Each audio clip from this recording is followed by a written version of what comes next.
এখন শুনবেন আজকের গুরুত্বপূর্ণ খবরের শিরোনাম। ইরানে হামলার প্রস্তুতি নিচ্ছে ইসরায়েল।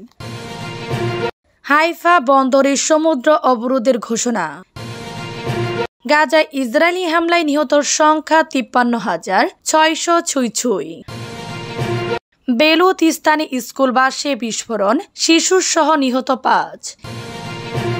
ইসরায়েল অসভ্য রাষ্ট্র, বিরোধী দলীয় নেতার বক্তব্যে তোলপাড়। পশ্চিমবঙ্গে আত্রাই নদীর বাঁধ ফের ভেঙে পড়েছে, প্রভাব পড়তে পারে বাংলাদেশে।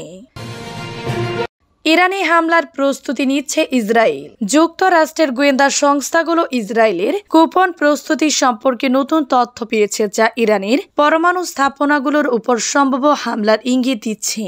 সিএনএনকে নাম প্রকাশে অনিচ্ছুক একাধিক মার্কিন কর্মকর্তা এই খবর জানিয়েছে, যারা এসব তথ্যের সঙ্গে ঘনিষ্ঠভাবে জড়িত। একই সময় ট্রাম্প প্রশাসন ইরানের সঙ্গে কূটনৈতিক সমঝোতার চেষ্টাও রয়েছে।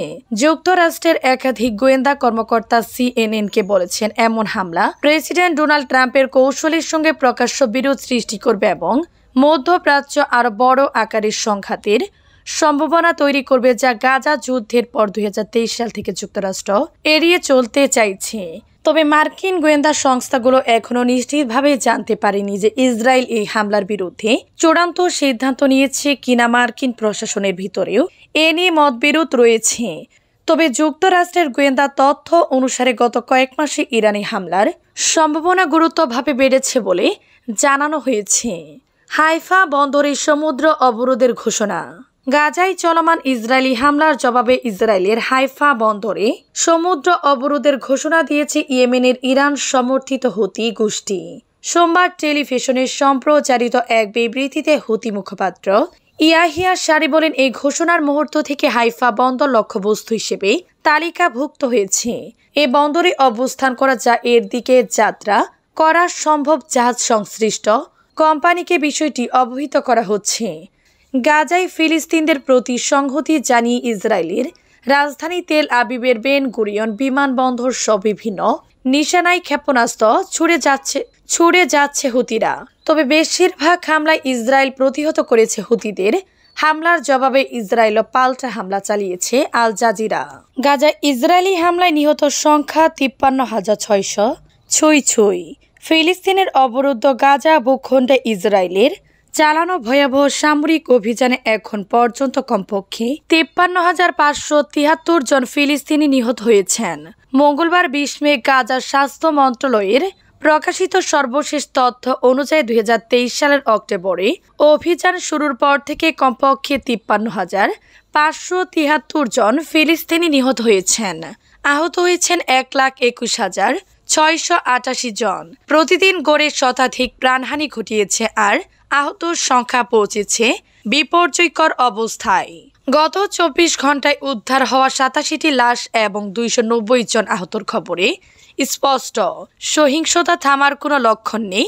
গাজার স্বাস্থ্য মন্ত্রণালয় জানায়, এখনো বহু লাশ ধ্বংসস্তূপের নিচে চাপা পড়ে আছে। রাস্তা বন্ধ থাকায় উদ্ধার সম্ভব হচ্ছে না। বিশেষ করে গত 18 মার্চ ইসরায়েলি যুদ্ধবিরতি ও বন্দী বিনিময়ের সমঝোতা ভেঙে দিয়ে আবারও পূর্ণমাত্রায় হামলা শুরু করে। এরপর থেকে গত 2 মাসেই নিহত হয়েছেন 3,427 জন, আহত হয়েছেন 9,647 জন। এই ভয়াবহ বাস্তবতায় জীবন, চিকিৎসা, নিরাপত্তা সবকিছুই দুঃস্বপ্ন হয়ে দাঁড়িয়েছে গাজার মানুষের জন্য। বেলুচিস্তানে স্কুল বাসে বিস্ফোরণ, শিশু সহ নিহত 5। বেলুচিস্তানের খুজদার জেলায় বুধবার সকালে একটি স্কুল বাসে ভয়াবহ বিস্ফোরণে 3 শিশু ও 2 প্রাপ্তবয়স্ক নিহত হয়েছে। আহত হয়েছে আরও বেশ কয়েকজন শিক্ষার্থী। পাকিস্তানের আন্তঃবাহিনী জনসংযোগ পরিদপ্তর ISPR এক বিবৃতিতে এ তথ্য জানিয়েছে। তারা জানায়, ভারতীয় সন্ত্রাসী রাষ্ট্রের পরিকল্পনা ও এর দূষরদের মাধ্যমে পরিচালিত আরেকটি কাপুরুষোচিত ও নৃশংস হামলায় খুজদারে স্কুলগামী শিশুদের বাস লক্ষ্যবস্তুতে পরিণত হয়েছে। প্রাথমিক তথ্যে বলা হয়েছে 3 নিষ্পাপ শিশু ও 2 প্রাপ্তবয়স্ক শহীদ হয়েছে এবং বহু শিশু আহত হয়েছে।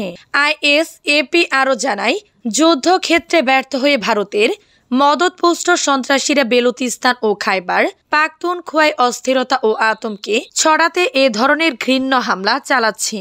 ভারতের রাজনৈতিক সরকার রাষ্ট্রীয় নীতির অংশ হিসেবে নিরীহ শিশু ও বেসামরিকদের মতো সহজ লক্ষ্যবস্তুকে টার্গেট করছে, যা অমানবিক ও নৈতিকতা বহির্ভূত।